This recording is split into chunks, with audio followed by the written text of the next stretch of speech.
car broke down at midnight. What these teenagers did next left a town speechless.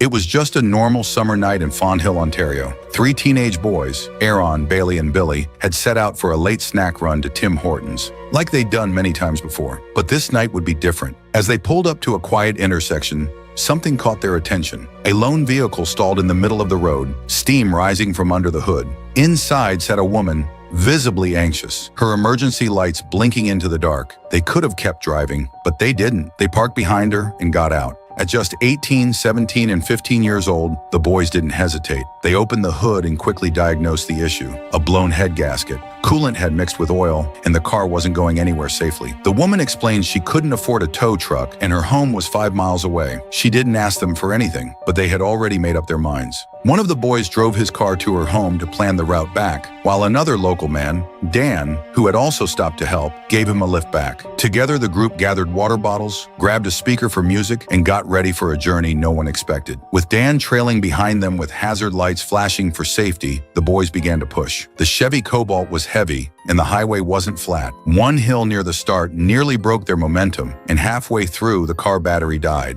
They had to jump it just to get it into neutral. Still, they didn't stop. Mile after mile in the dark, they kept pushing. After nearly 2 hours, around 2 a.m., they finally reached the woman's home. She couldn't believe what they had done. Neither could Dan. He took a few pictures, quietly posted them to Facebook, and went home, hoping someone would see them. Thousands did. The post went viral. Comments poured in from strangers around the world, praising the boys' selfless act. Reporters picked up the story. "We didn't do it for attention," one of the boys later said. "We just wanted to help." No names were exchanged that night, just hugs, thanks, and a memory that will likely last a lifetime. A broken down car, a long highway, and 3 teenagers who reminded the world what kindness really looks like.